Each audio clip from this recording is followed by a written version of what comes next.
Bom, obrigado também, Rafael. Obrigado a todos. Bom dia. E queria agradecer muito também, Rafael, pelo espaço aqui para a gente poder fazer essa apresentação.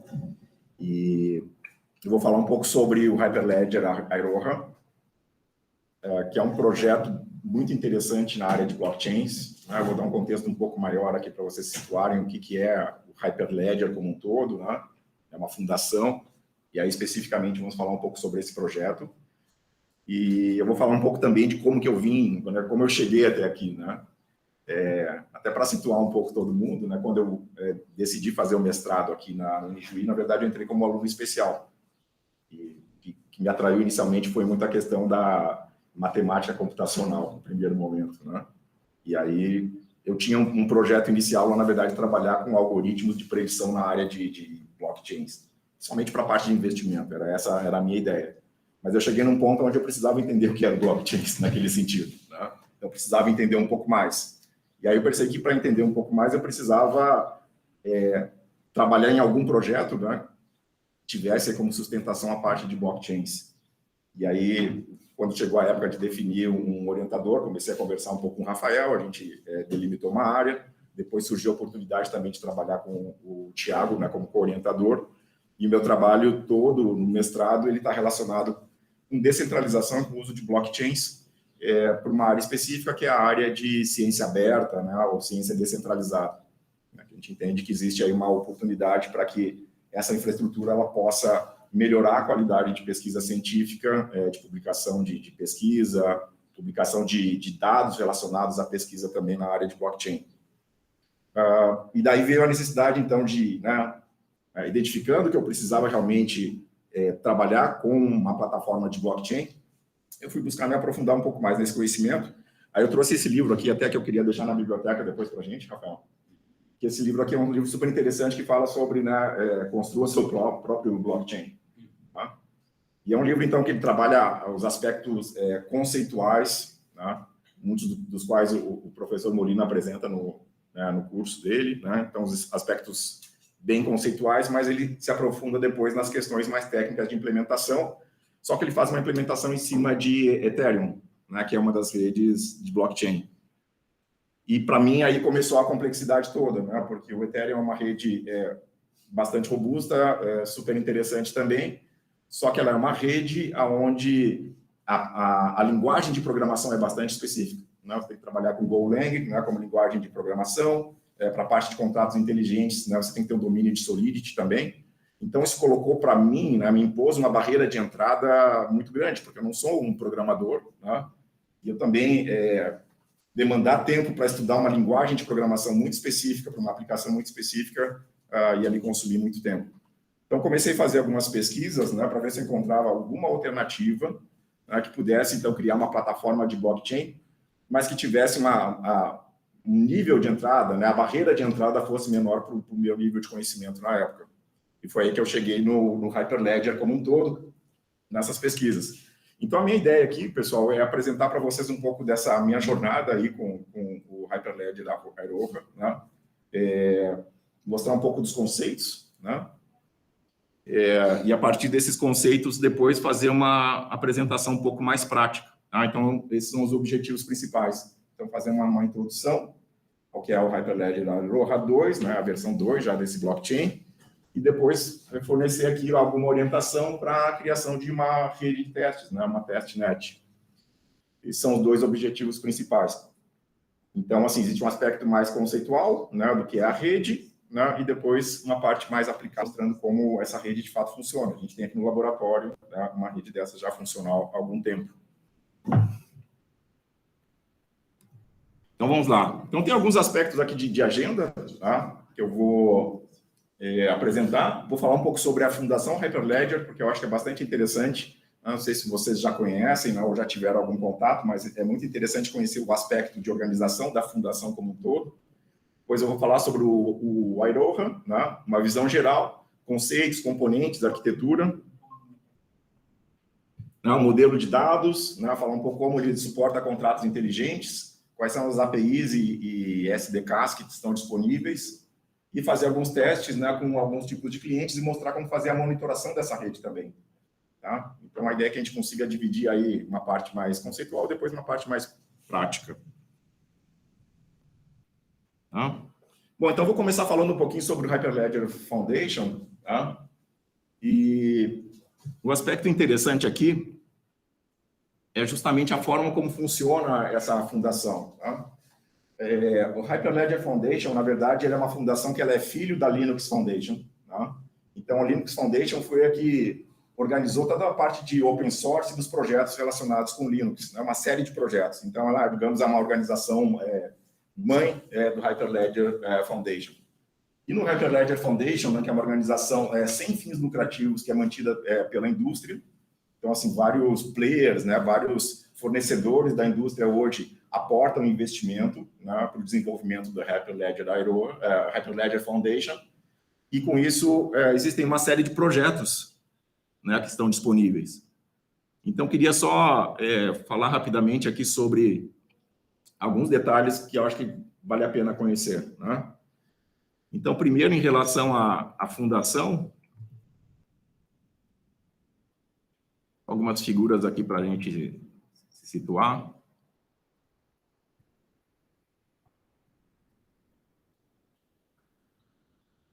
Aqui as figuras. Aqui. Então, vamos lá. Então, assim, qual é o objetivo dessa fundação, né? É uma fundação que ela tem o objetivo de trabalhar com projetos de blockchain, né, que possam ser utilizados no nível corporativo para vários casos de uso. Tá? Então, existem vários projetos, esses projetos eles entram normalmente num ambiente que eles chamam de um ambiente de estufa, né? Como é um ambiente, por exemplo, que você tem para desenvolver plantas até que elas tenham um estágio de maturidade que possam ser realmente plantadas no solo, né? Elas são desenvolvidas normalmente numa área protegida. Então, os projetos principais do Hyperledger, eles entram num formato, né, onde eles vão para uma incubadora, né? Esses projetos eles vão ganhando um certo nível de maturidade e, a partir dessa maturidade, esses projetos eles são credenciados a se tornarem projetos independentes. Né? Então, existem uma série de projetos relacionados com isso. Né? E aqui tem projetos super famosos já, né? Então, por exemplo, só para vocês terem uma ideia do que a gente está falando aqui, né? Não sei se vocês estão acompanhando sobre a questão do real digital, tá? Que é a nossa CBDC, né? O DREX, né? O DREX todo ele é feito em cima de Hyperledger Fabric e Hyperledger Bezo. Tá? Então, é uma infraestrutura extremamente robusta, né, que o Banco Central do Brasil adotou para poder fazer esse desenvolvimento. E aí existem uma série de outros projetos. Tá? Esses projetos, então, eles entram na fundação, eles vão amadurecendo, eles vão ganhando uma comunidade que vai fazendo a adoção desses projetos, e quando eles ganham maturidade, eles ganham o status de um projeto independente, né? E aí eles têm suporte, né, para se manterem, existe toda uma equipe de mantenedores, existe um comitê de liderança desses projetos, que vai fazendo com que os projetos possam ser adotados pela comunidade e eles possam receber suporte, né, possam receber estruturas de treinamento e certificação, né? Então, uma série de aspectos que vai fazer com que esses projetos possam se tornar robustos. Tá? Então, existem uma série de projetos aqui que estão listados, né? Os nomes aqui são bem interessantes, eles cuidam dos vários aspectos aí da comunicação, da identidade visual desses projetos, né? Todos eles estão listados aqui. Então, assim, a primeira recomendação que eu faço é que se você tiver alguma demanda que seja relacionada com a área de descentralização e blockchain, você dê uma olhada no Hyperledger, porque provavelmente tem algum projeto ou algum módulo que você possa utilizar. Exemplo, né? Eu sei que tem colegas que trabalham com identidade digital. Né? Tem todo um framework já de identidade digital dentro do Hyperledger. Né? Ontem eu estava conversando um pouco com o Red sobre o Firefly, que é um projeto que é um framework de integração de blockchain com aplicações legadas. Tá? Então, assim, ele é todo um conjunto que foi lançado agora, também há pouco tempo. Tá? Então, é um projeto que tem esse objetivo. Então, cada projeto aqui do Hyperledger, ele tem uma vocação específica, né, para atender algum caso de uso específico, né, ou algum tipo de demanda na área de segurança, na área de integração, né, monitoramento de redes. Então, assim, tem vários projetos aqui. E como são todos projetos abertos, você pode utilizar o código desses projetos, você pode contribuir com o código também dos projetos. Então, assim, é toda a dinâmica que tem de software de código aberto mesmo, né? Project. So it's an application basically built on top of the Hyperledger? Oh, the Hyperledger is an umbrella, okay? And you have several blocks of projects there. And any of these projects, each of these projects is completely independent. So you have, for instance, the Iroha, it's a complete set of code for building a blockchain.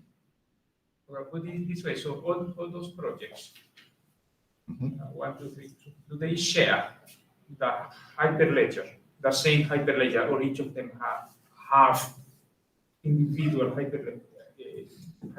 Yeah, they share the same architectural concept, but they are completely independent. So they don't share nodes? No. Even some of these projects, they compete among them. Okay, so they are completely independent projects. The second question, I'm interrupting you. Originally, IBM was behind Hyperledger. Yeah. Are they still behind? Yeah, they are still behind, and they are the principal, the main contributor for a Hyperledger Fabric. This was the IBM solution that they provided as an open source for the foundation. They were the foundation fathers of the foundation, Hyperledger Foundation. So in this project specifically, IBM puts a lot of money and has a lot of solutions that they build around Hyperledger Fabric. So this is the main projects, and in order to maybe select. Falando em inglês. We'll switch to Portuguese and English, okay? You have here a matrix with all the projects, some brief description, uma breve descrição dos projetos, tá? E o interessante é essa parte aqui, né, que você pode verificar, por exemplo, né, isso aqui foi um critério que eu usei, tá? Eu quero saber, por exemplo, um projeto que eu possa utilizar em Python, por exemplo. Bom, quais são os projetos que suportam Python? Né? Então, fala aqui desses projetos todos. E um dos meus critérios para escolher o Hyperledger Iroha foi justamente porque ele atende várias linguagens, né? Tem SDK para várias linguagens. Então, o fato de suportar Python, para mim, foi muito importante. Tá? Então, você pode selecionar, por exemplo, por linguagem, né? Você pode selecionar por se o projeto ele tem funcionalidade de contratos inteligentes. Então, vocês vão perceber que nem todos os projetos, né, têm essa funcionalidade, mas o caso que eu escolhi também, o Iroha, ele suporta contratos inteligentes. Tá? Então, isso é um critério de decisão. Então, muitas vezes, se você tem uma determinada demanda, vale a pena olhar essa matriz e verificar na matriz se existe ali um fit com o que você quer construir. Tá? É bastante interessante. Então, assim, a fundação tem esses projetos, né? Tem toda uma trilha também de treinamentos e certificações. Tá? Existe chama de um capítulo, né? Existe aí uma representação no Brasil que é muito forte. Tem uma comunidade no Brasil aqui que tem pessoal do SERPRO, do Banco Central, das principais empresas privadas, dos principais bancos, né? Então, é um grupo que se reúne. Tem um grupo no WhatsApp que é super movimentado, né? Que está todo esse pessoal sempre discutindo alguma coisa. O pessoal que trabalha com aplicação de blockchain na área de sustentabilidade, né? A parte financeira. Então, é uma comunidade bem ativa. Essa mesma comunidade se reúne, né, virtualmente uma vez por mês, a cada primeira segunda-feira do mês, normalmente. Né? Então, é uma comunidade super aberta, super inclusiva, é bastante interessante participar. Se alguém quiser participar, eu posso passar o convite depois. Tá? Então, assim, recomendação, né, só frisados, acho que vale sempre a pena olhar se você tem alguma questão com blockchain, né, se não existe ali um componente do Hyperledger que possa ser reutilizado, tá? Recomendo fortemente. Então, agora vindo para a questão do Iroha, especificamente, né? Então, assim, o Iroha também foi um projeto que ele migrou de uma empresa privada, existe uma empresa privada de desenvolvimento de software no Japão chamada Soramitsu, e essa empresa, ela cedeu toda a base de código do Iroha para o projeto, para entrar como um projeto candidato no Hyperledger. E o Iroha, ele é um projeto que também tem uma certa flexibilidade, né, que eu vou mostrar agora um pouco, e ele já construiu alguns blockchains que estão em produção hoje no mundo. Né? Por exemplo, o sistema financeiro do Camboja, né, que faz toda a parte de transferência de assets, de dinheiro, né, entre correntistas, né, do sistema financeiro do Camboja, é todo feito em cima desse ambiente, né? Plataforma móvel, né? Então tem uma série de outros projetos. Eles têm projetos com NFTs, projetos com criptomoedas também, né? E aí ele foi baseado nesses princípios aqui, né, de uma simplicidade do design. Então ele tem simplicidade, modularidade e confiabilidade. A gente vai entender um pouco mais esse aspecto de modularidade. A qualidade de código também. E ele foi projetado para ter processamento, né, conveniente e rápido, né? É algo importante. Ele tem muita flexibilidade no sentido de casos de uso, tá? Então ele pode ser utilizado tanto para redes públicas ou privadas, tá? Essa é uma configuração inicial que você faz, que determina, né, se ele vai ser público ou privado, é algo bastante simples em termos de configuração. Ele pode ser aplicado para fazer suporte para NFTs, né, Non-Fungible Tokens, né? Por exemplo, hoje, né, você tem tokens aí, né, de obras de arte, tokens de música, por exemplo, né, tudo isso representado dentro de um blockchain. Isso pode ser construído em cima do Iroha, né? Naturalmente, a parte de criptomoedas e fungible assets também.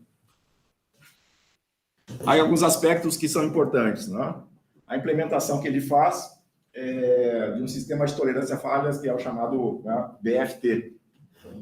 O BFT ele é um sistema de tolerância a falhas que é super importante para ambientes distribuídos. Né?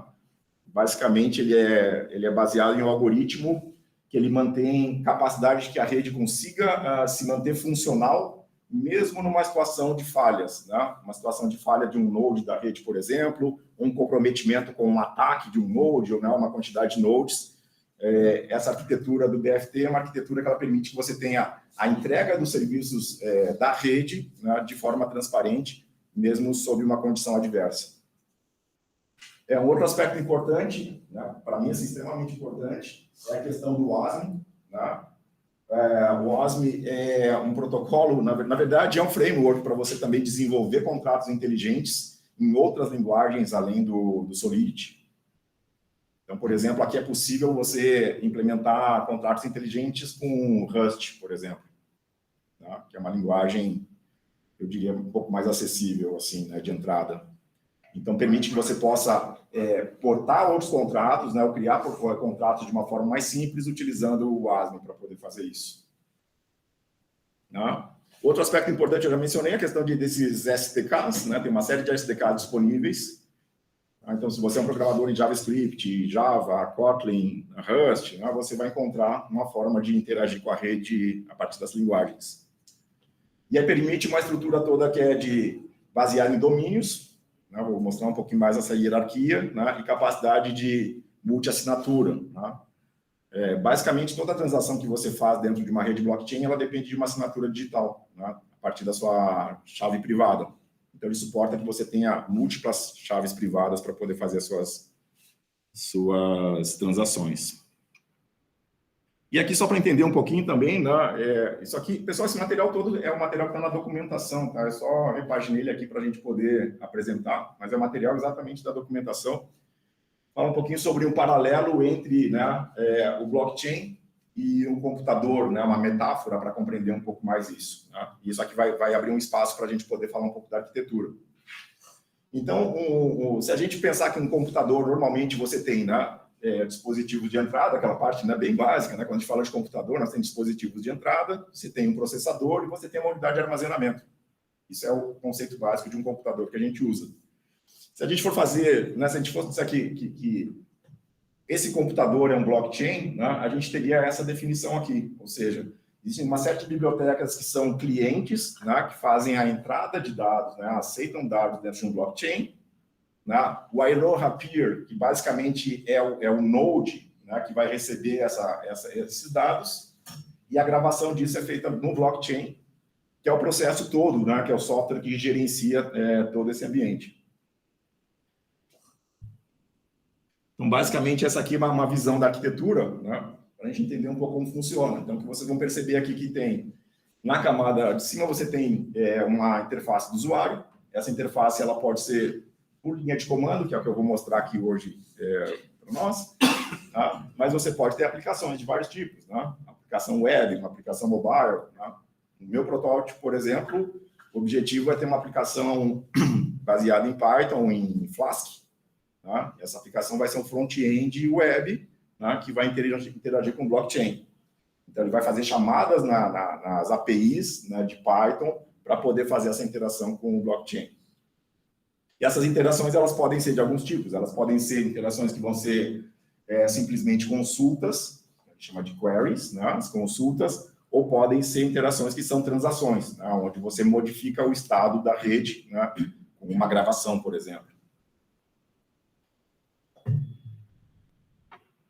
E aqui uma outra visão também de como funciona essa arquitetura de conexão entre o client, né, ou seja, um programa que faz a entrada de dados, e os peers, né, que são os nós da rede. Então, essa interação, ela sempre acontece, toda a interação com a rede, né, ela é feita através do que é chamado de ISI, né, Iroha Special Instructions. Então, toda vez que você, ou através de um programa, de uma aplicação, ou através de um contrato inteligente, você submete algo, uma transação para a rede, ela é sempre processada por um conjunto de instruções, né? E essas instruções é que têm acesso ao processo de gravação. Tá? E somente essas instruções podem acessar esse processo. Tá? Ou fazer queries, né? Então, assim, existem esses dois mundos. O que vai para o ISI, basicamente, são transações que vão ser gravadas permanentemente, né, ou rejeitadas, se não forem conforme, ou consultas. Eu vou falar um pouquinho de conceitos aqui, só para a gente se familiarizar também. São uma série de conceitos, pessoal, como eu falei, então, todos eles estão lá na documentação. Né, e eu coloquei também aqui, esse site aqui, depois, se vocês quiserem consultar, dessa apresentação tem todas as referências, tá? Os links, aí se vocês quiserem se aprofundar em algum ponto. Então, o primeiro deles é um conceito que não é intrínseco do blockchain, do Iroha, que é o conceito de Byzantine Fault Tolerance. É um conceito matemático, né, na verdade, conceito aí de teoria dos jogos, tá? Mas ele é um conceito que ele é implementado aqui justamente para garantir que você tenha uma proteção contra falhas, né, ou ataques maliciosos, né, ou algum tipo de erro de software, que a rede possa continuar sustentando a entrega de serviços. Claro que para isso acontecer tem que existir sempre um número específico de nós que vão estar disponíveis nessa rede. Né? Existem alguns múltiplos ali que tem que acontecer. Né? Mas a última frase ali é importante. Então, assim, o comportamento de uma rede que implementa a BFT, né, ele tem que ter sempre o mesmo, independente do nível de falha que aconteça. Então, a rede ela tem que se manter sustentável, mesmo que você tenha algum tipo de falha. Ou seja, o usuário que está olhando essa rede de fora não vai perceber que parou um node da rede, por exemplo, pararam 3 nodes, 4 nodes, né? Então a rede tem condições de sustentar essas falhas até um certo nível, obviamente. Até 33%, né? Você pode continuar lá com a rede com até 33% dos nodes e você vai sustentar os serviços. Então, vamos lá, só para a gente familiarizar alguns nomes, né? O primeiro deles é peer, tá? Isso aqui em outros blockchains é chamado de validator, tá? Bom dia. Bom dia. E o peer, então, ele é a instância que roda, né, uma cópia inteira de um blockchain. Tá? Então, o blockchain ele é um banco de dados que ele é replicado, ele é distribuído e é replicado. Então, cada peer ele é uma instância que roda e ele tem uma visão, aqui dentro do Iroha se chama visão do mundo. Então, assim, ele tem toda a visão do mundo, todo o estado do blockchain em cada um desses peers. Tá? E, em tese, são todos eles iguais, exceto um específico, né, que é o que inicializa o blockchain, né, que cria o que a gente chama de bloco Gênesis. Então, esse aí ele tem uma configuração específica. Mas, a partir do momento que a rede é inicializada, todos os demais nodes participam da mesma forma.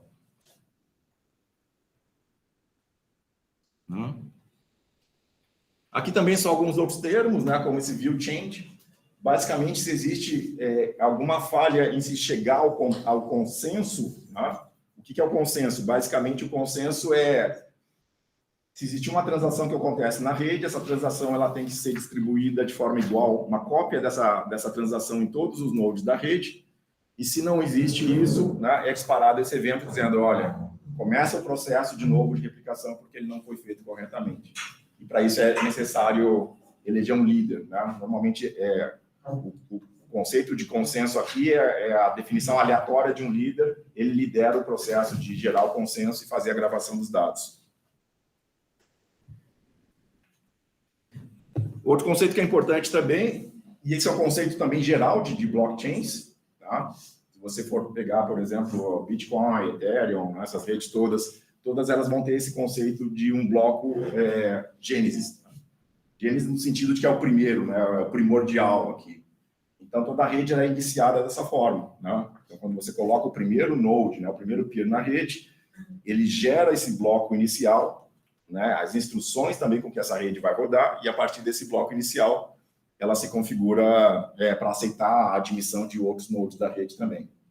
Tá? No caso do Iroha, especificamente, quando você sobe esse primeiro node, você tem configurações especiais onde você vai definir se vai ser uma rede pública, uma rede privada, qual é o nível de permissão, quais são os primeiros usuários que vão existir naquela rede, né? Então, essas configurações iniciais, elas acontecem no Gênesis. E aqui, só para a gente compreender um pouco mais esses componentes, uma visão de um modelo em camadas, né? Esse link é até de um vídeo, né? Esse é um professor de Harvard, chamado Dan Bonner, e ele estabeleceu um modelo, assim como você tem o modelo OSI, por exemplo, né? Que é um modelo em camadas, né? Para você compreender, por exemplo, uma arquitetura de redes, uma arquitetura de computadores. Ele estabeleceu um modelo de 4 camadas, para mostrar assim, né, quais são as camadas essenciais, né, que você tem que ter em um sistema para que ele se considere um blockchain. Então, existe uma camada de consenso, né, uma camada de processamento, né, que chamou de 1.5, inclusive, essa camada, né, que ela é acoplada muito com essa camada do consenso, uma camada de aplicação e uma camada de interface de usuário. Isso é um modelo canônico, né? E aí, então, aqui tem essa tabelinha basicamente mostra, né, que em todas as etapas desse modelo, né, existe um serviço do Iroha, né, que entrega essa funcionalidade. E aí surgem esses nomes, né, que eu vou apresentar logo em seguida. Tá? Mas, então, toda a parte de interface de usuário, ela está aberta a você fazer isso via um cliente Bash, por exemplo, que é o que eu vou mostrar, Python, Java, Rust. Né? As aplicações, que são os módulos que você roda dentro do ambiente. Então, tem uma série de módulos. Por exemplo, tem um módulo dentro do Iroha que ele é responsável por gerar chaves públicas e privadas. Né? Tem um outro módulo que trabalha com a parte de permissões. Um outro módulo que trabalha com toda a parte de monitoramento de transferência de assets. Né? Então, são as aplicações. Aí existe uma camada de computação, né?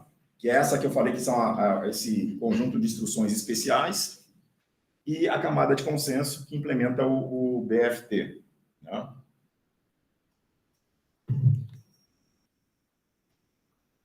E aí surgem os nomes aqui, né? Então, como isso veio do Japão, eles, né, criaram todos esses nomes aqui baseados na mitologia lá japonesa, né? É bem interessante. Mas tem esses módulos todos, né? Então, assim, o módulo que é responsável pelo consenso é o Sumerad, né? Então, ele é um módulo que está sempre ativo em cada peer da rede, né? E esses peers vão conversar entre si para definir qual vai ser o consenso em termos de gravação de um dado. Né? It's super Rust. Rust. You didn't want to show us, but I saw it. Okay. you mean the previous slide? Yeah. Okay. It was very quickly. Okay. It's Okay? Yeah. Okay, no problem. Okay, so this is Sumerad. Esse é Sumerad, é o imperador. Né? Então, foi essa, como falei, né, existe aqui uma garantia matemática, né, que você tem a operação da rede sustentada por esse protocolo, mesmo em caso de falha. O Tori, tá? Depois eu vou mostrar um pouquinho mais na prática também, mas basicamente Tori é o portão, né? Toda a parte de conexões com a rede, né? Quando você, por exemplo, tem uma aplicação de blockchain que você vai fazer uma interação com a rede, né? esse módulo é o módulo que suporta a parte de conexões, validação das conexões, TCP/IP mesmo, né? Então, conexões HTTPS, por exemplo, que vão acontecer, é esse módulo aqui que recebe essas conexões, ele faz a persistência da conexão, né? Ou ele rejeita uma conexão, por exemplo, né? Então, cada peer, né, tem esse módulo aqui rodando também para poder fazer isso. Tá? Aí o módulo de armazenamento é chamado Cura, né? Então, esse módulo, ele implementa um banco de dados que é específico. A versão passada utilizava Postgres até, né, o Iroha 1. Agora, no Iroha 2, ele é implementado com um banco de dados específico, né, que foi projetado para rodar no Iroha 2.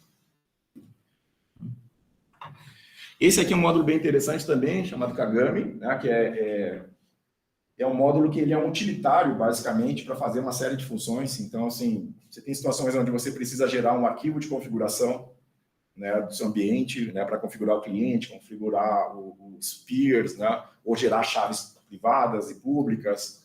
Né? Então, esse módulo aqui ele roda para poder fazer isso. Tá? Então, ele é um módulo de suporte, né? Não é um módulo que fica ativo o tempo todo, mas ele é invocado para essas situações. Por exemplo, quando você vai criar um novo usuário, você precisa de uma chave pública e privada. Então, você roda esse módulo aqui e ele vai gerar esse par de chaves.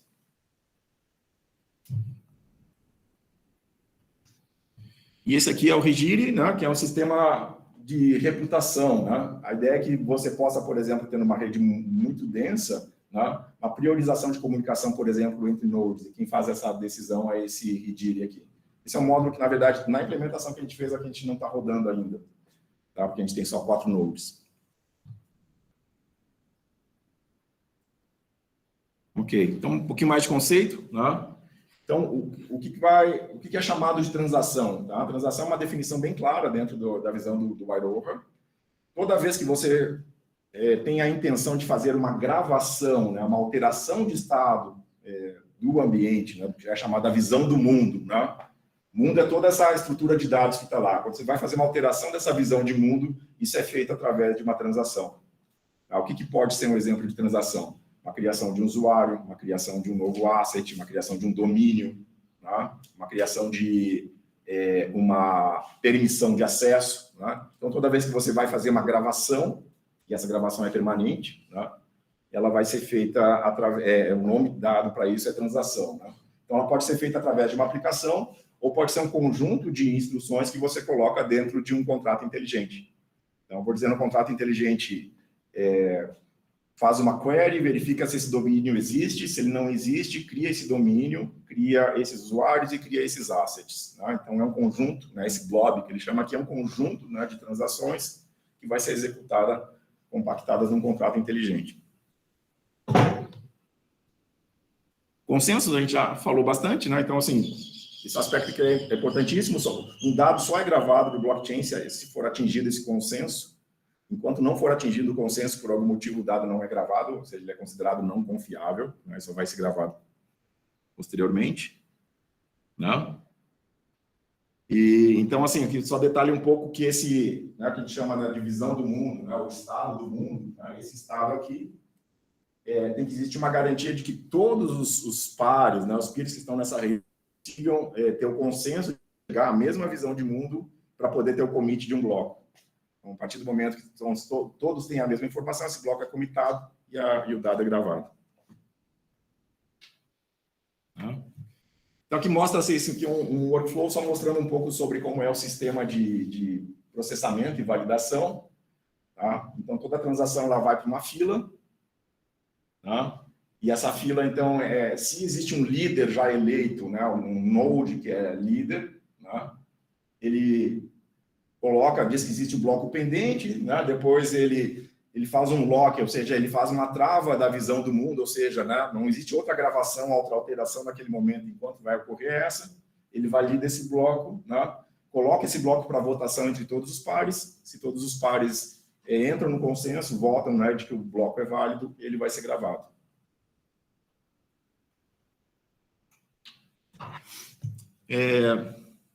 Tudo bem até aqui, pessoal? Certo. Aí, falando um pouco... Às vezes, tu te afasta um pouquinho mais. Sim, o microfone... Tá, vou cuidando, mas Tenta ficar 1,5 metro aí. Beleza, de distância. tá bom. Aqui mostra uma visão do modelo de dados. Tá? Então, assim, é um modelo de dados que eu diria assim que ele é um modelo de dados bastante simples. Eu acho que isso aqui é que dá o aspecto de simplicidade do conceito do Aroha, né? Mas basicamente vocês vão identificar o que aqui, né? Existe o conceito de um domínio, né? O domínio, na verdade, ele é um grande guarda-chuva para todas as entidades que vão ser suportadas depois. Ele tem um outro conceito de conta, né? De account, tá? Basicamente, uma account está relacionada com o usuário. E aí depois existe o conceito de asset. Tá? O asset sempre pertence a um domínio, né? E o asset também está vinculado com o usuário. Então aqui o exemplo, assim, até a documentação é bem interessante, que ela se ambienta no livro da Alice no País das Maravilhas. Né? Então vocês estão vendo ali que tem o domínio País das Maravilhas, né? Aí tem a Alice, que é uma conta, por exemplo, né? E aí a Alice tem rosas, por exemplo, né? Um asset chamado rosa, que pertence somente a esse domínio, né? E aí, quando existe um vínculo da Alice com esse asset, basicamente está dizendo, a Alice tem 100 rosas, por exemplo. Tá? E aí, para cada um desses entes aqui desse modelo, né, existem algumas regras específicas. Né? Então, por exemplo, quando a gente fala de assets, esses assets eles podem ser assets que eles podem ter uma quantidade limitada. Não, eu vou emitir, por exemplo, um asset que vai ser um token que a gente vai utilizar aqui no GCA. Ele vai ter 100 unidades, basicamente. Tá? Ou você pode ter algum tipo de asset que depois ele vai ser expandido, por exemplo. Né? Então, tem esse tipo de controle. No caso de contas, né, as contas são sempre que recebem o arroba ali, por exemplo, a Alice, não sei se vai dar para ver bem, mas Alice arroba Wonderland, por exemplo, né? Então ela é a conta Alice do domínio Wonderland. E aqui do lado tem um outro domínio, que é o Looking Glass, né, que é o espelho. Né? E aí tem ali o coelho branco, né, que pertence ao domínio do espelho. Claro, tem umas perguntas no chat para ti. Vamos lá. Eu vou falar daqui, porque senão eles não escutam. Tá. Mesmo pode ler lá. Ó. Tá. Tem pergunta do Valdemar e mais algum outro comentário. Vamos ter que chegar lá. Quem sabe atender isso. Pergunta do Valdemar. Valdemar, a pergunta foi, né, se o consenso só acontece se todos os nodes estiverem de acordo, sim. Tá? Então, é preciso que todos os nodes estejam de acordo, né, para poder fazer isso. E, na verdade, esse é um mecanismo que também evita que você tenha atacantes, né, tentando, né, forjar um estado do mundo ali, por exemplo, e colocando dados que não sejam dados aceitos no blockchain. Então, esse consenso ele tem que rodar em todos os nodes. E isso aí traz uma imposição na questão de escala, de processamento, tudo, né? E aí a promessa, na verdade, do Aroha é que ele consiga, mesmo em redes muito grandes, ele consiga escalar essa questão de consenso. Eu não sei se vocês me ouvem aí. Estou ouvindo. Ah, beleza.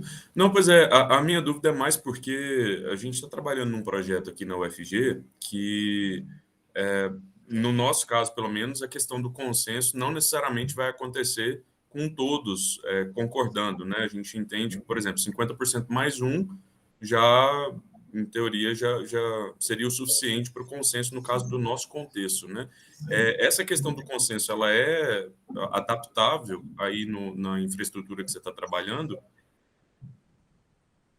Tá. Tem assim, aí eu preciso constar, mas o que eu saiba, tem uma configuração que você pode estabelecer um número de votantes do consenso, né? Um número aleatório de votantes que vão participar desse consenso. Tá? Se não me engano, é uma configuração que você pode fazer no bloco Gênesis, né? Quando você inicializa a rede. Ah, não, beleza. Não, é só mais uma dúvida cosmética mesmo em relação à infraestrutura do Hyperledger que você está usando, não necessariamente a aplicação que você esteja desenvolvendo. Sim, mas beleza, obrigado. Tá. E você está usando o que rede aí? Hyperledger também, é só porque, na verdade, a gente está contratando uma empresa que chama GoLedger, eles são de Brasília. E aí Marco Sarres? Isso, exatamente. E aí eles desenvolvem com Hyperledger, né? Eles ministraram um treinamento para a gente também. E só que eu me recordo, e assim, a nossa aplicação aqui é relacionada a fake news, né? é um trabalho com a Anatel, e aí a gente vai utilizar agências de checagem de fatos, né? E aí, nesses casos, assim, por exemplo, se uma agência já verificar que uma notícia for falsa, em teoria já seria o suficiente. Então, se a gente utilizar, e a gente vai utilizar uma infraestrutura de blockchain para isso, não precisaria de ter essa questão do consenso ser com todos nós, por isso que me chamou a atenção no caso da sua aplicação. Mas eu entendo que existem domínios em que isso é de fato necessário, né? Então, seria só mais para saber se seria possível utilizar a mesma infraestrutura. Bacana. Eu posso verificar também, depois responder para você. Não, perfeito. Obrigado. Aí vocês estão utilizando o Fabric? Isso, exato. Porque a gente vai utilizar a infraestrutura da GoLedger, né? Eles construíram em cima do Fabric. Eles usam os outros projetos aí que você mostrou também, alguns outros, mas a base mesmo é o Fabric. Sim. Legal. Eu acho que eles são a grande referência aí. Você tem É isso aí. Bacana. Obrigado. Bom, então seguindo aqui falando um pouco sobre a definição das entidades também, tá? Então o asset é uma representação de uma entidade quando você tem que trabalhar quantidades. Então isso podem ser quantidades que podem ser, aqui tem um exemplo, né, de ser algo fungível, né? Ou seja, existe uma representação de 1 para 1, né? Por exemplo, né, de R$1 é sempre R$1, por exemplo, aqui é uma libra, né, no caso do exemplo, né? Ou ele pode ter uma visão diferente, né? E aí eles podem ser emissíveis, né, ou não emissíveis aqui, né? Você pode ter essa característica, por exemplo, essa moeda aqui que foi criada, né, esse asset, ele pode ser depois criado novamente ou não. Né?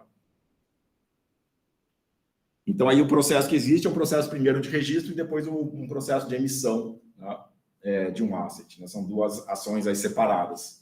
E aí é outro processo que é o processo de burn, né? Que é o processo que você pode queimar, né? Expirar um determinado asset para que ele não exista mais. Aqui também fala um pouco sobre os tipos de valores que são suportados. Tá?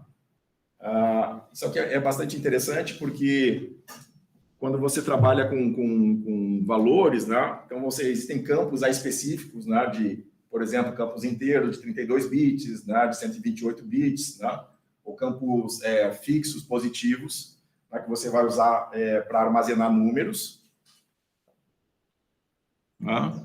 E aí existe um outro tipo, que é o tipo Store, na verdade que é um tipo, aqui no meu projeto, mais especificamente, ele é mais interessante, porque ele me permite ter uma flexibilidade maior para gravar um par de chave-valor, né, como um metadata. Né? Então, por exemplo, no nosso caso aqui, a gente precisa criar um metadado que consiga colocar um hash de um documento PDF, por exemplo. Então, nenhum daqueles outros tipos lá permitem fazer esse armazenamento, mas esse tipo aqui me dá uma certa flexibilidade para poder fazer. Então, assim, o modelo de dados, ele tem, né, alguns tipos fixos, né, e outros que você tem uma flexibilidade maior para poder utilizar. Né? Então, assim, o metadado, né? Então, são valores aí de chave, né? Pares de chave-valor, né? Que eles estão anexados, né? Eles podem ser anexados a uma série de objetos dentro do Iroga. Né? Então, por exemplo, você pode ter metadados gravados para um domínio, uma conta, um asset, né? Para triggers, para transações, que são informações que você pode, então, colocar lá e depois fazer algum tipo de tratamento, né? Fazer uma consulta, por exemplo. Tá? Um outro aspecto importante é o aspecto de queries. Tá? Então, assim, só voltando um pouquinho na definição inicial, tudo que faz uma alteração do estado do mundo, né, é uma transação, né, e essas transações elas vão por aquele conjunto de instruções especiais.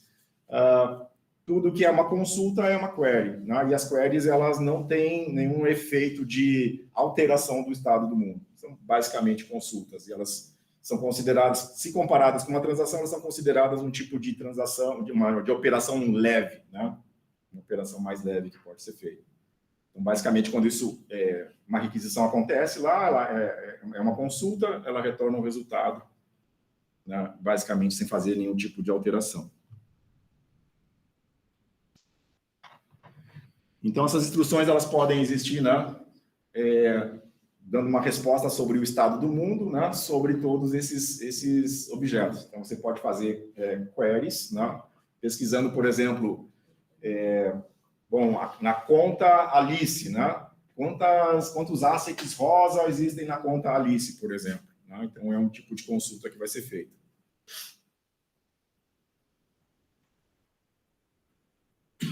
Outro aspecto extremamente importante é o aspecto de permissões, porque as permissões vão regular as ações que podem ser feitas no blockchain. Né?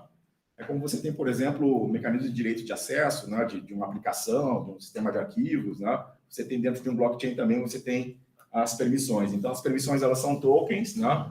E toda vez que uma conta ela tem que fazer algum tipo de operação, ela precisa ter essa permissão. Né? A permissão tem que estar é uma propriedade de uma conta. Então, essa conta Alice pode emitir moedas, por exemplo. Né? E aí existe uma distinção, né, bem interessante também, né, que é no âmbito de você ter, por exemplo, blockchain público ou um blockchain privado, né, já que o Wairoha ele se presta às duas funcionalidades. Né? Então, aqui, né, num blockchain público, né, basicamente, todas as contas têm o mesmo nível de permissão. Né?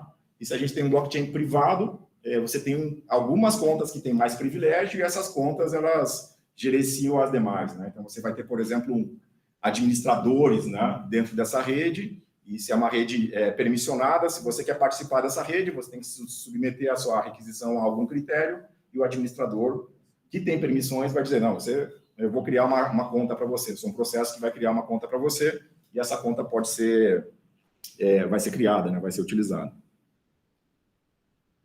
Aqui tem só alguns exemplos, né, de permissões. Tá? Então, ali, por exemplo, né, pode setar o valor, né, valor-chave no metadado do usuário, né, num asset, né, numa definição de asset. Então, assim, a permissão é o que vai condicionar como essa rede vai funcionar e o grau de segurança, né, eu diria até da rede. Tá? Então, o conceito do mundo, né, quando a gente fala dentro do conceito do Wairoha, né, o mundo, basicamente, são todas as configurações, todos os dados que existem, né? Contém todas as entidades que existem lá. Então, todos os pares estão registrados nessa visão de mundo, domínios, né? Os papéis, as permissões, né? Isso constitui a visão de mundo. Toda vez que existe uma alteração dessa visão de mundo, é porque houve uma transação. Então, essa visão, né, do estado do mundo, né, é uma visão sempre em memória, né? E aí todos os blocos, né, que já foram, né, carregados estão presentes nessa visão. Tá? E todo o conteúdo né, de todos os pares que são participantes naquele mesmo momento, eles têm essa mesma visão de mundo. Tá? Então, aqui dá um exemplo, né, das instruções especiais, né, que são instruções já pré-configuradas dentro do blockchain, né, que são possíveis aí de conseguir fazer a alteração, né, do mundo. Né? Então, por exemplo, na operação de fazer uma transferência, né? A operação de fazer uma criação de um novo asset. Né? Então, são todas as operações que vão fazer a alteração do estado do mundo.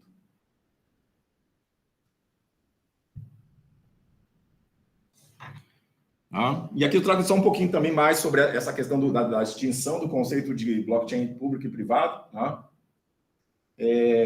Então, de novo, né, isso aí é definido lá no Genesis Block, né, quando essa rede sobe, né, o seu primeiro peer, né, e aí existe uma definição, né, que se for uma rede pública, a princípio, você é livre para fazer o registro da sua conta.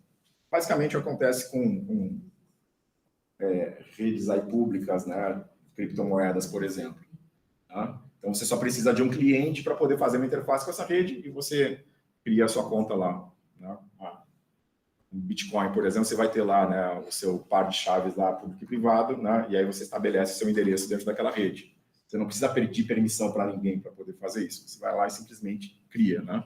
Assim como você pode colocar um novo node nessa rede. Tá? E nas redes privadas é isso, né? Você vai ter um processo de governança dessa rede.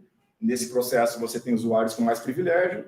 Né? Esses usuários são os que autorizam a criação das demais contas. Tá? Então, aqui é um critério interessante, por exemplo, né? Novas contas, né, só poderiam ser criadas algum critério específico, né? Por exemplo, vamos criar uma rede privada aqui, né? Então, o critério é que você tenha algum tipo de afiliação ao Unijuí para poder ter uma conta dentro dessa rede privada, né? E aí, cada tipo de conta que existe, né, vai poder receber algum tipo de configuração, algum tipo de asset, por exemplo, diferente, né?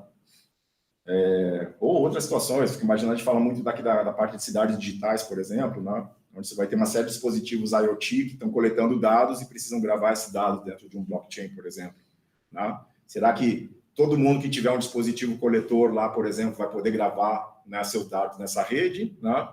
Se ela for uma rede pública, ou ela vai ser uma rede privada que você vai ter um critério dizendo, não, somente, né, os coletores que foram aprovados lá em Santa Rosa, por exemplo, né, que tem uma chave privada e uma chave pública, vão conseguir serem aceitos dentro dessa rede, tá? Então, essa visão basicamente define como a rede vai trabalhar.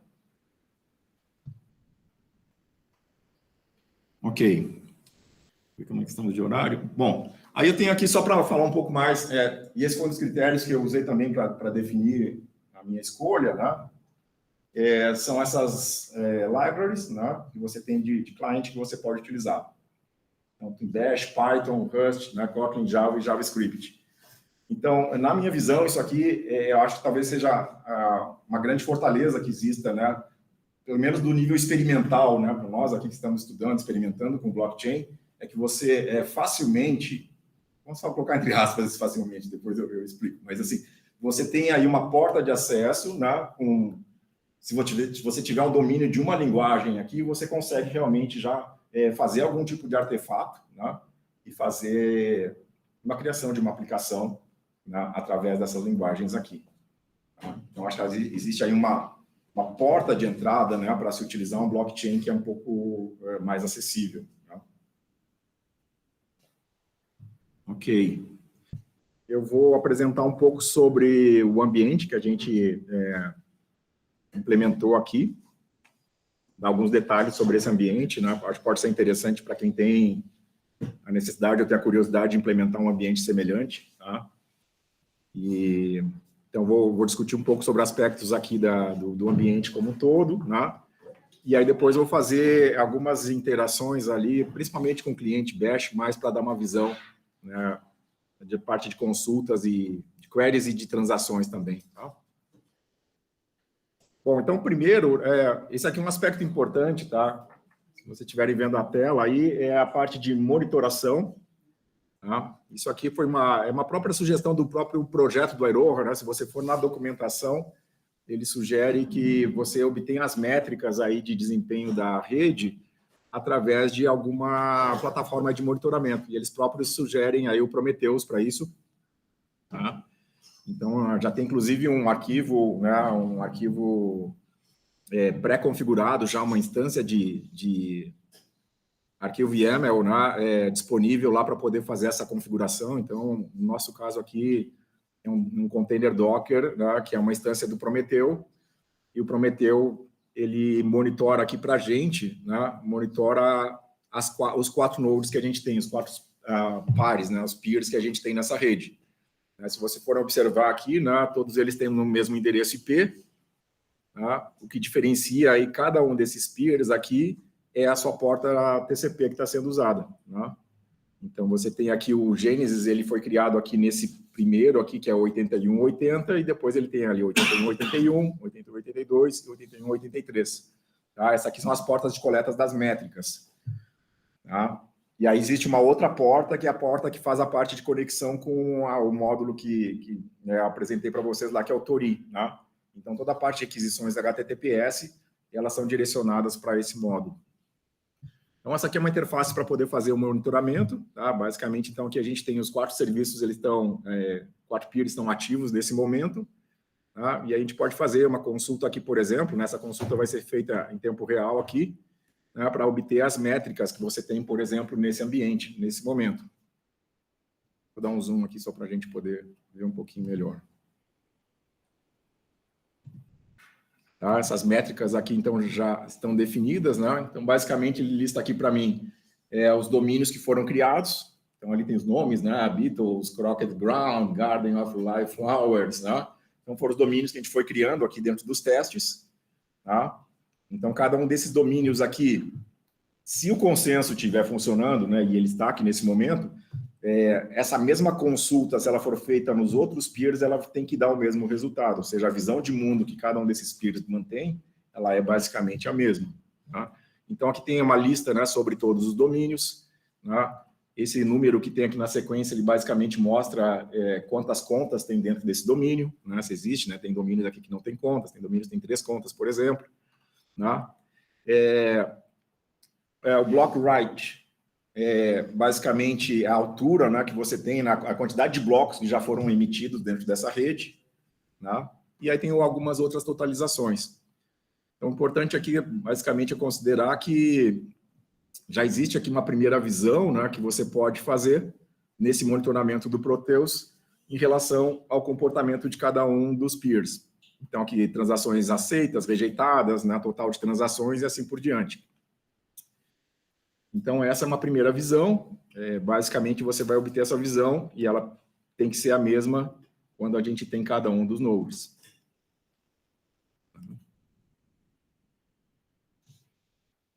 Então, esse aqui é um primeiro ponto que eu gostaria de mostrar para vocês.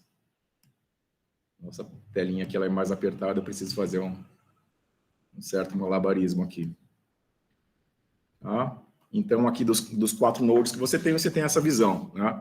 Uma outra possibilidade que existe aqui também dentro do Prometheus é poder fazer algumas queries diretamente aqui sobre as métricas, né? Então, aqui existe já um dicionário aqui de métricas, né, que você pode consultar. E a partir daí você tem essa visão aqui, já uma visão diferente. Então, eu fiz pedi para obter as métricas aqui, né, dos 4 peers que nós temos, né, então mostram aqui que todos eles têm 11 domínios, né, então, ou seja, essa visão da replicação que tem que existir, né, para que todos os peers tenham a mesma visão de mundo, ela se confirma aqui também. Tá? Então, aqui, dentro do Prometheus, você pode fazer consulta de uma série de métricas. Tá? Basicamente, a configuração que a gente tem aqui é a configuração default desse ambiente, tá, pessoal? Não tem nada customizado. E aí, outro ponto também, em relação a esses 4 peers, só para falar um pouco em relação à topologia também, né? Esses 4 peers que tem aqui, eles são 4 containers Docker, tá? Que rodam dentro de um mesmo host. Né? É um swarm, na verdade, Docker, é uma configuração que já vem pronta, né? Basicamente, o que você faz é subir o Docker Composer aqui e vai conseguir fazer essa visão de instanciar esses quatro containers. Eles já têm os endereços IPs determinados entre eles. Tá? Cada um desses peers aqui, como a gente está falando de uma configuração de rede privada, né? O primeiro peer que levanta, né, que é o que é responsável pelo bloco Gênesis, né? Ele já tem a configuração sabendo qual é o endereço IP dos demais, e também qual é a chave pública e privada de cada um deles, ou seja, né, é uma rede fechada, somente esses 4 nodes aqui podem participar. Tá? Isso aqui, então, levanta uma instância com essas 4 Dockers. Por favor. Falando ali, né, isso é uma VM, essa VM, ela precisa ser rodada na nuvem, ou eu posso, por exemplo, fazer o download de uma ISO, rodar na máquina? Tá bom. Tem essa opção? Tem, tá? Essa VM Debian que eu estou usando aqui, basicamente é porque eu precisava ter um desktop, tá, dentro desse ambiente para poder rodar, tá? Mas, assim, especificamente da parte de infraestrutura, tá? Todo esse ambiente do Iroha, ele está num GitHub, tá? Então, você pode fazer um clone desse repositório para sua máquina local. Aí você tem todo um processo que você tem que fazer de instalação, porque tem uma compilação de Rust que precisa fazer, né? Depois disso, você começa a rodar. Tem uns detalhes aí que, na verdade, até estava quebrando a cabeça sobre isso, porque é o seguinte, né? Isso é até um ponto importante, né? Se você precisar de mais algum detalhe, eu posso depois providenciar. Mas o Iroha, ele tem 3 versões, tá? Ele tem uma versão chamada LTS, que é Long Time Support, tem uma versão outra que é Stable, né? E uma versão Dev. Tá?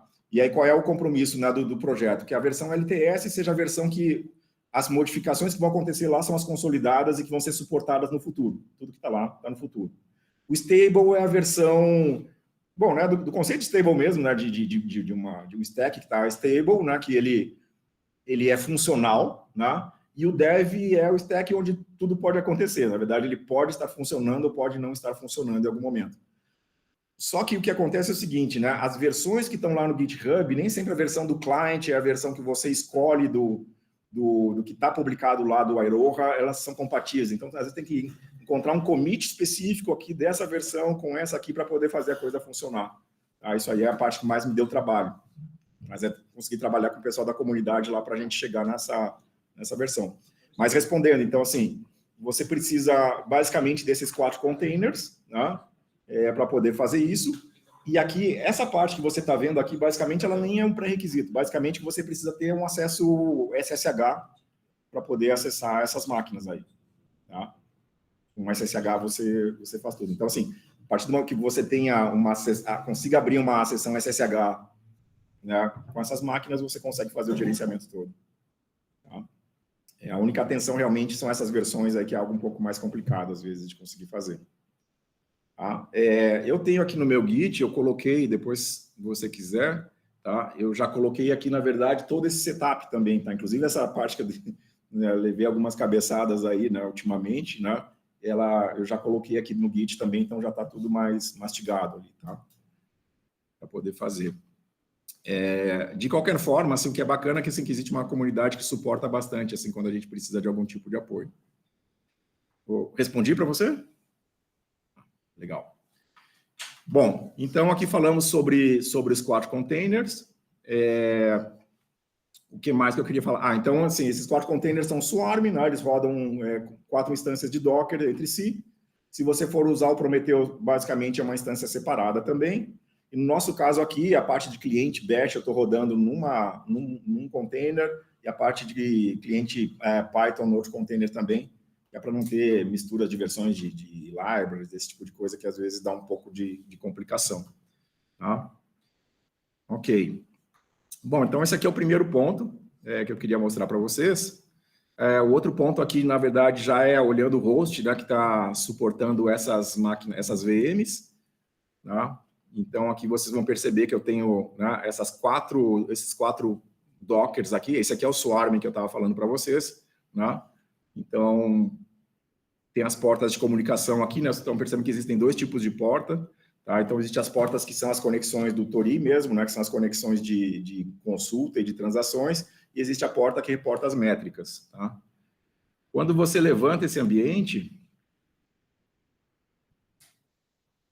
vamos aqui, basicamente o que você vai ter, tá? Então, aqui, você tem uma visão aqui, né, nesse ambiente agora de tudo que está acontecendo nesse peer específico, tá? Que é o primeiro peer da rede, que é o que roda o Genesis Block, mas ele está mostrando tudo que está acontecendo agora de interações. Tá? Nesse momento aqui, essas linhas todas, basicamente, são as consultas que o Prometheus está fazendo lá. Então, aqui a cada 15 segundos aparece ali uma linha dessas. Nós estamos percebendo ali que é uma conexão para esse caminho de métricas aqui. Tá? Então, basicamente, a URL que fornece as métricas, ela é acessada via HTTP, e assim, tudo que ele consulta aqui, ele está mostrando naquela interface web que eu mostrei para vocês, que é do Prometheus. Tá? E agora, vindo para alguns detalhes aqui que são importantes. Toda a configuração que você tem de acesso, ela é relacionada com um arquivo que é chamado config.json. Tá? Esse arquivo, tá, ele basicamente condiciona, né, o que você vai ter de comportamento dentro do ambiente. Então, ou seja, quando eu tenho um cliente, né, e eu quero que esse cliente possa interagir com a rede, eu preciso fornecer algumas informações. É como quando você tem, por exemplo, uma carteira digital, né, uma digital wallet que você utiliza, né, para fazer uma transação no Bitcoin, por exemplo, alguma coisa assim, você tem ali uma carteira digital, né, o MetaMask que faz isso. Aqui, basicamente, o que a gente está fazendo é uma versão bem simplificada disso, que é onde existe um arquivo de configuração. Claro, isso aqui é só para efeitos de testes, né? Normalmente você não vai expor uma chave privada nunca, né? Mas aqui só para efeitos de testes para mostrar que você tem ali, né? Esse arquivo, que é o formato .json, ele passa alguns parâmetros que são importantes para a conexão. Então, quando o meu cliente, né, precisar fazer uma conexão com a rede, ele vai ler esse arquivo e, a partir do que está dentro desse arquivo, ele vai interagir com a rede. Tá? Então, por exemplo, Essa chave pública e privada que tem aqui nesse momento, ela pertence a esse usuário aqui, que é Alice, né, @wonderland, né? Então, essa chave pública e a privada são a que ela utiliza, né, para poder fazer as assinaturas. E aqui embaixo, né, basicamente a configuração que a gente tem, que é do Tori, que eu estava falando, onde você indica qual vai ser o endereço IP do host que você vai se conectar. Então, aqui a gente tem uma URL que é para a conexão de consultas e transações, e uma outra URL que faz a resposta das métricas, né? Aquelas métricas lá, a quantidade de domínios, a quantidade de transações e assim por diante. Tá? Então, basicamente, são esses os pontos aqui que a gente altera nesse momento. Então, a partir disso, eu consigo fazer alguns tipos de interações já com a rede, né? Então, vamos mostrar algumas coisas aqui, só para a gente poder entender. Então, o primeiro ponto só para mostrar, então, aqui, né? Então, assim, existe uma série de... Esse client CLI, tá? Ele é um cliente que vai fazer a interação com a rede, e ele é um cliente em bash, basicamente, tá? Então, a gente passa parâmetros aqui para ele lê aquele arquivo config.json e vai até a rede fazer algum tipo de interação, tá? Então, o primeiro ponto é que eu sempre preciso, né, quando eu vou fazer essa consulta, eu preciso fazer uma configuração, eu preciso dizer para o meu cliente, né, aqui, qual é o arquivo config.json que ele vai utilizar.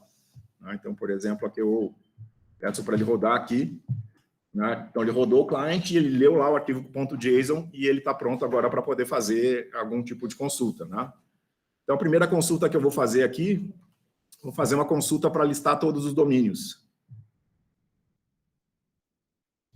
Então, aqui, essa já fez a consulta aqui, tá? Acho que vale a pena até mostrar que a consulta, quando ela entrou aqui na rede, né? Se vocês forem ver a última linha ali, né? É uma linha de query agora, né?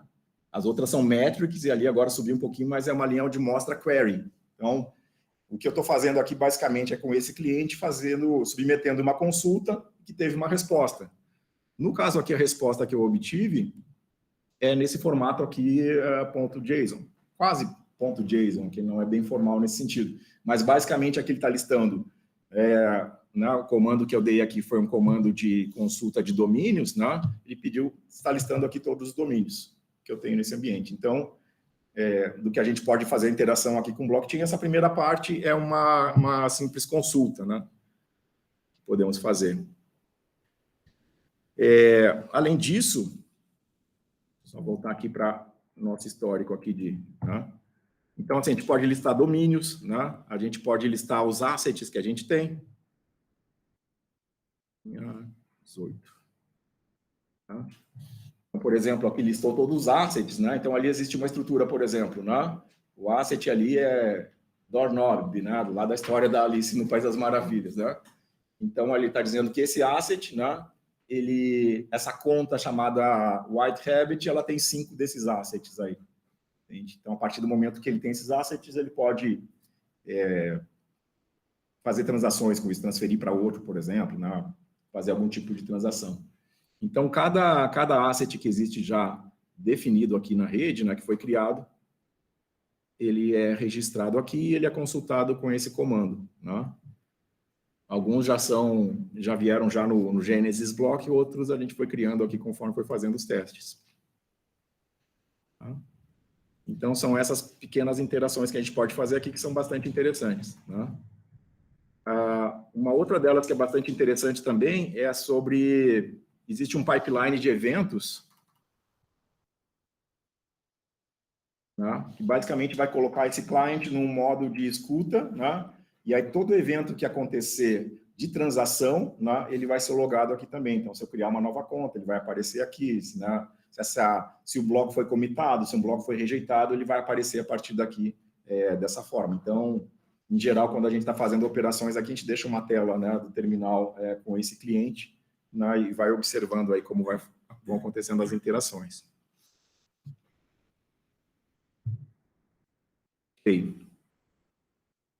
Alguma consideração, pessoal? Alguma pergunta? Pessoal que está online, tranquilo?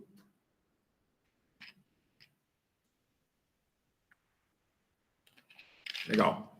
Então, vamos fazer alguns experimentos aqui só para a gente entender como a gente vai funcionar. Então, eu vou seguir um roteirinho aqui para a gente ver isso. Então, a gente já viu, então, como funciona o cliente, como é que é a configuração dele. Listamos ali um domínio, né? Vamos registrar agora um domínio. Vamos fazer um registro de um domínio aqui. Deixa eu só...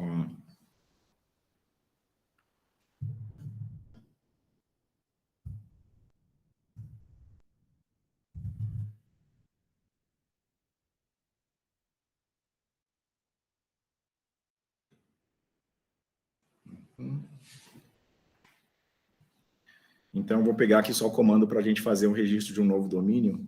Ver se o... vai nos ajudar aqui.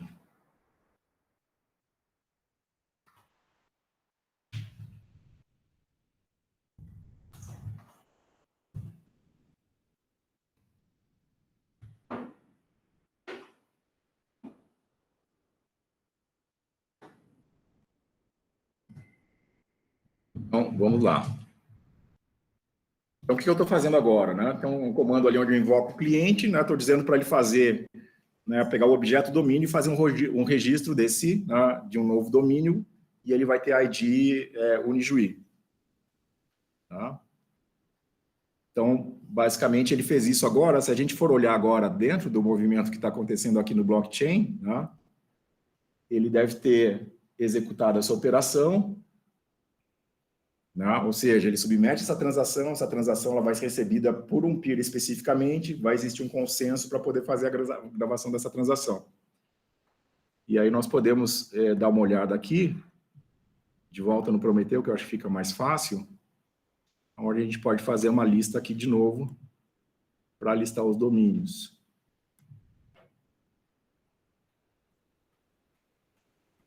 Então, vamos ver aqui, accounts. Então, tem todos os domínios que já foram criados. Vamos ver se nosso domínio está aqui.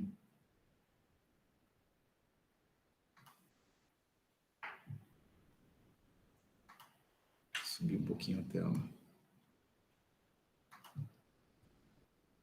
Está aqui o domínio Unijuí criado. E olha que interessante, né? Vocês percebem que tem 4 linhas aqui representando esse domínio, né? Então, significa isso, né? Eu submeti a transação para um peer específico, né? Que é aquele que está configurado naquele arquivo config.json. Fiz a solicitação dessa transação, a transação foi recebida, né?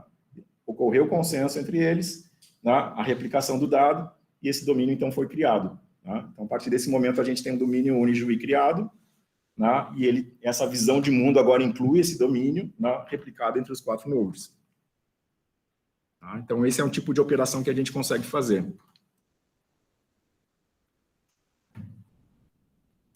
E aí, na sequência, a gente pode fazer algumas outras interações aqui. Deixa eu ver o que eu coloquei aqui para a gente fazer. Só como exemplo, podia mostrar para vocês aqui como é que funciona o outro módulo, que é o Kagami, né? Que é um módulo que faz vários serviços, né?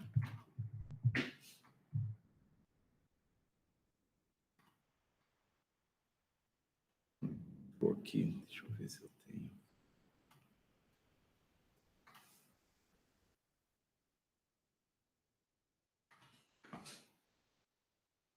Vamos fazer aqui, executar esse módulo.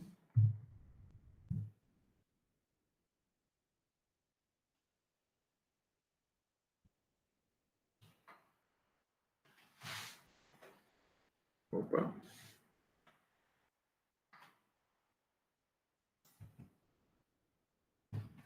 Tá? Então, esse é um módulo, né? Lembra, né, que a arquitetura é toda modular, esse aqui é um módulo que ele desempenha uma série de funções, e uma das funções é fazer uma criação de um par de chaves. Tá? Então, toda vez que você vai criar, por exemplo, uma conta, né, nova, você precisa atribuir para essa conta um par de chaves. Então, assim, existem vários utilitários que você pode usar para fazer isso, né? Mas aqui dentro do Iroha ele já tem esse próprio utilitário, que é o Kagami, que ele faz isso. Então, aqui vocês estão vendo, né, que ele tem ali uma chave pública e uma chave privada que foram criadas, né, que vão poder ser utilizadas para a criação de contas. E aí agora a gente pode olhar, por exemplo, como registrar um novo usuário. Então, só para mostrar aqui como funciona, eu criei um script aqui só para facilitar um pouco a nossa dinâmica aqui, né? Mas basicamente aqui, ó, tem um scriptzinho que ele faz o comando ali com o Aroha client, né? E o que ele está fazendo ali? Né? Ele está criando um usuário para mim ali, usuário Eduardo, né? E eu tenho que fornecer 2 parâmetros. Eu tenho que fornecer a ID do usuário, especificando qual domínio ele vai fazer parte, e tenho que especificar uma chave pública, né? E isso vai estar registrado lá para o usuário, né? Essa vai ser, é o que a gente chama do signatory. Na verdade, toda vez que ele for executar uma transação, ele assina com essa chave e a respectiva chave privada. Então, podemos rodar esse aqui.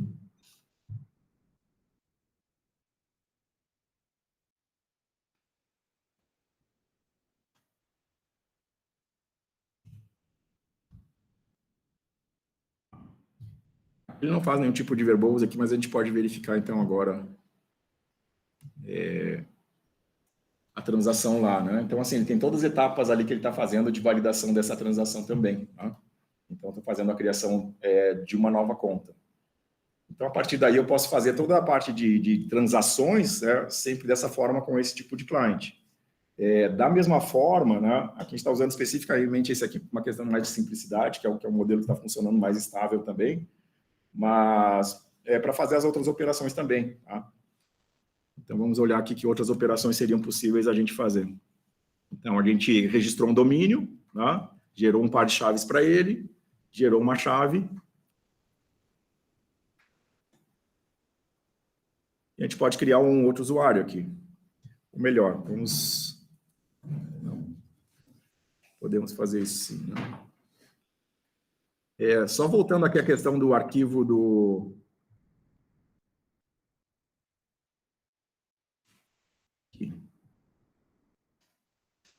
config.json, né? Então, nesse momento aqui, né, o usuário que está fazendo, né, pensando num esquema de uma rede privada, né, o usuário que está fazendo todas essas operações aqui de criação de contas é o usuário ali da Alice. Né? Então, por exemplo, eu posso agora fazer uma alteração, né, para que o usuário que faça a partir de agora a criação de conta seja o usuário que foi criado, o usuário Eduardo, por exemplo. Então, eu tenho outro arquivo aqui.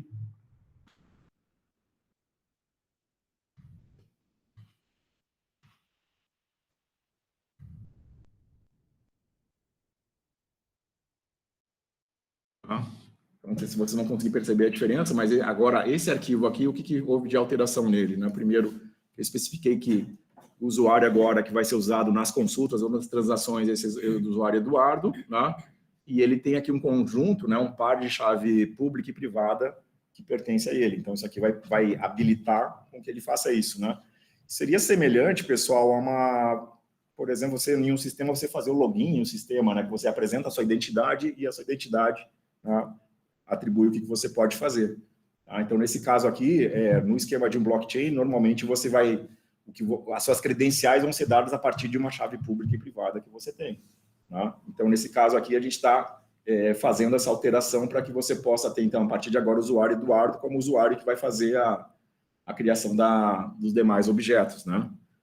Ou seja, ele que vai ter vai ser invocado para poder fazer isso. Então, só vou fazer uma alteração aqui do arquivo original.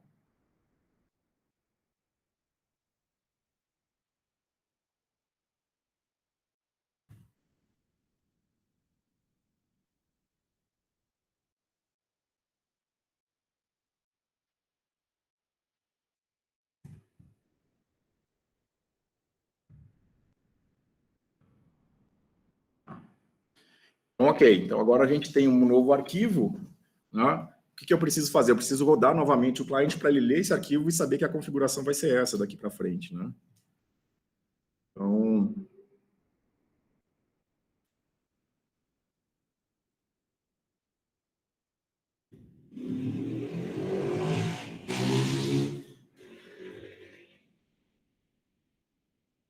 Vou rodar aqui de novo. Então, ele rodou aqui. Agora a gente pode fazer as queries de novo.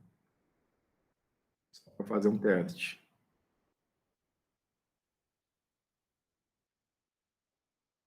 Opa.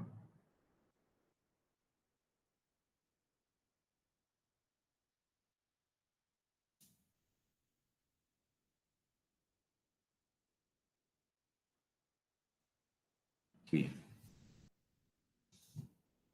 Ó, deu um erro aqui, vamos ver. Bom, só para mostrar então que, na verdade, assim, ele já alterou o arquivo, né? Na verdade, ele já leu o arquivo, mas ele está me dizendo que a chave desse usuário não corresponde, tá? Pode ter acontecido alguma coisa ali quando eu fui copiar e colar a chave, tá? Mas, basicamente, a operação é essa, né? Quando você altera isso, a partir do momento, as operações todas que vão ser feitas agora vão ser feitas com esse usuário, né? Como se fosse um outro usuário que está fazendo as operações na rede. Deixa eu voltar aqui.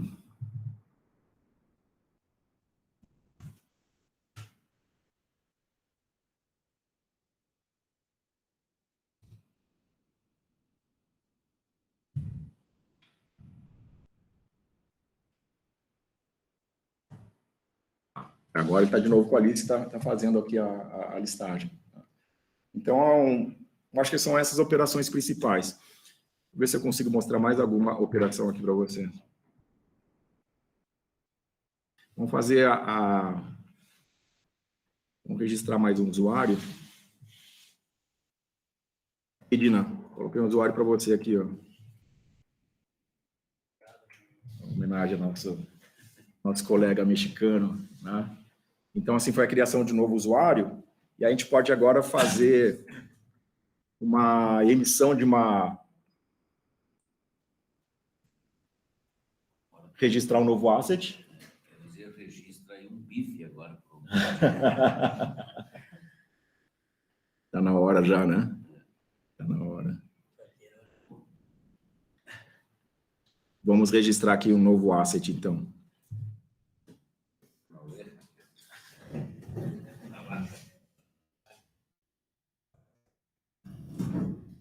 Então, a gente registrou um novo asset aqui agora. Vamos emitir esse asset.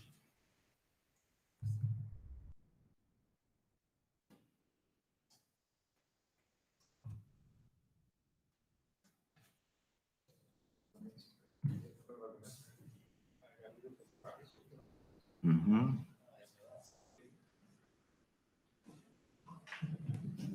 E aí vamos fazer uma consulta aqui se esse asset foi criado.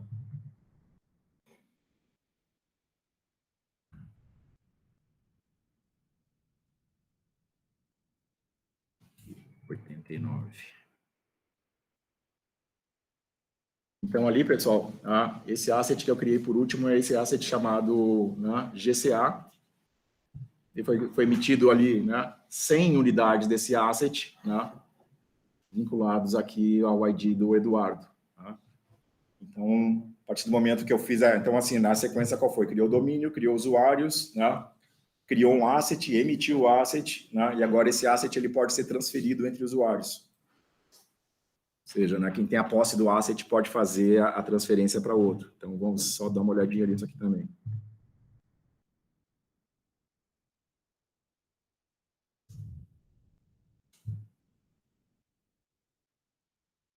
Transfer asset. Então, ali no comando que eu tenho ali embaixo, tá?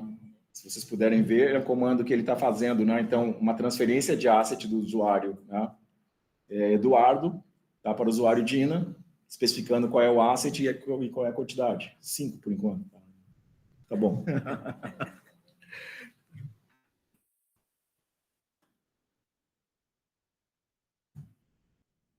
Ok. What is inside the asset? What is that?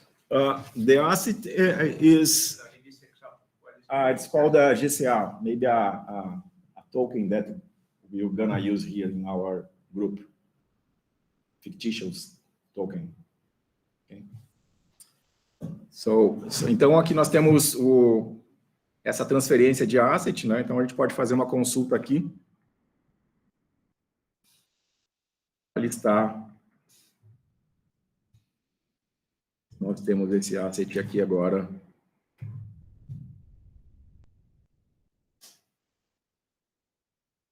Ele foi aqui para o Dino.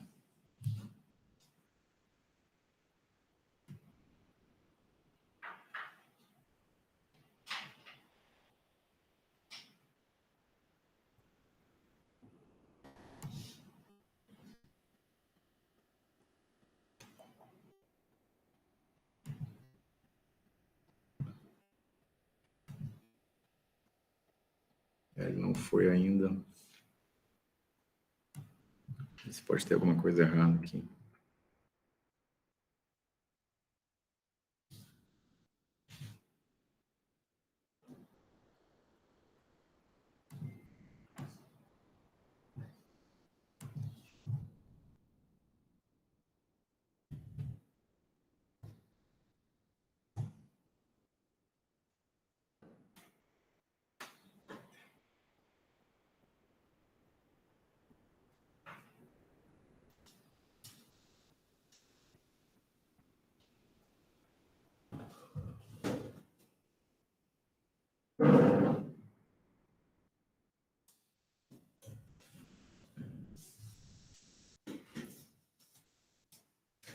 Se eu consigo consultar aqui só, pessoal, rapidinho.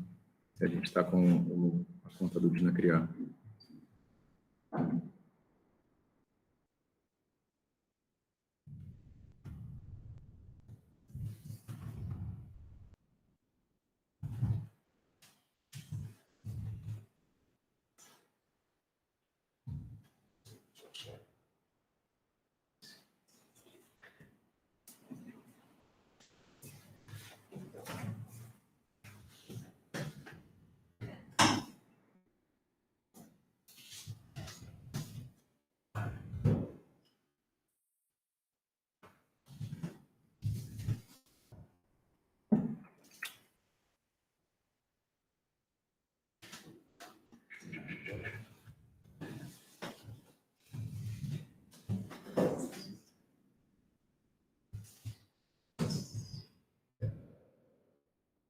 O ar está criado.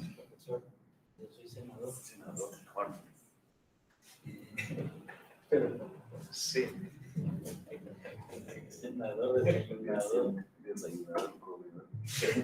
Una máquina.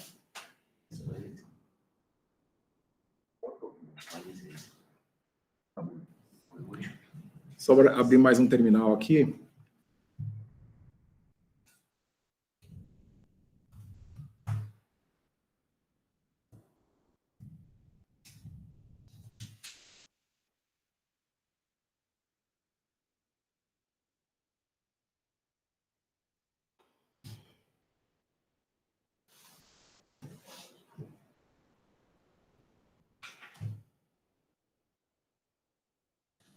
Vou colocar aqui para a gente listar os eventos, para a gente ver o que está acontecendo que ele não criou o asset. Não transferiu o asset.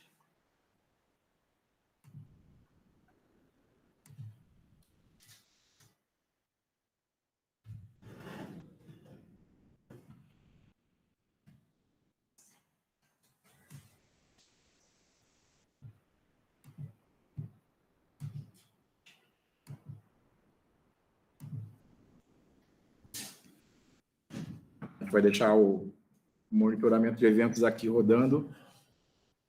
Vamos rodar aqui de novo a transferência de asset, para ver o que aconteceu.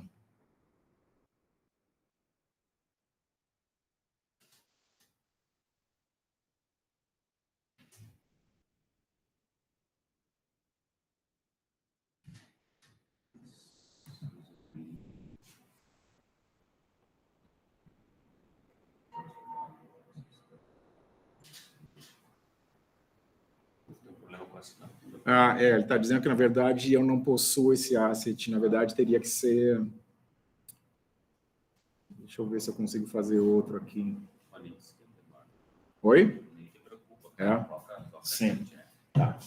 Legal. Então, mas, basicamente, foi isso. Na verdade, esse asset foi criado pelo Eduardo e não pela Alice. Então, assim, realmente, ela não vai conseguir fazer a transferência. Teria que mudar lá no arquivo.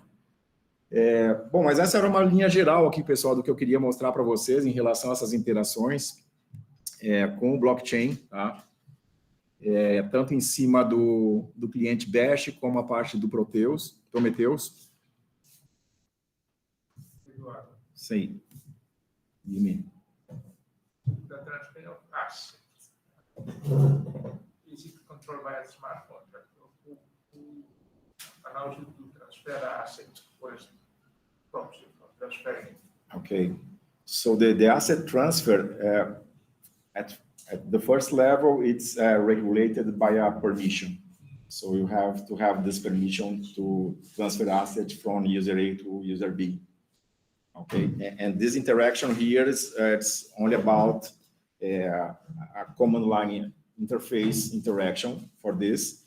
But at the core of the solution of the blockchain, the Iroha blockchain, you have a process that have all the special instructions, special instructions that receives these requests and process there.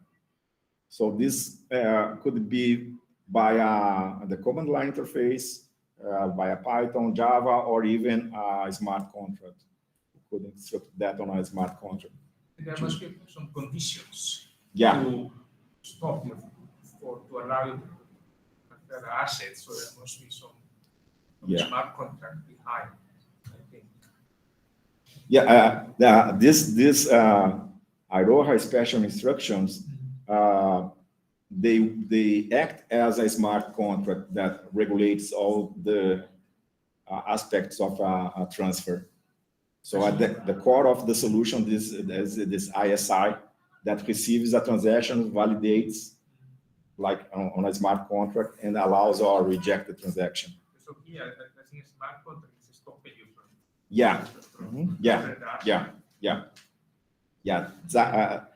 This is a set of smart contracts at the core of the Iroha blockchain. So you don't need to write a specific smart contract for that.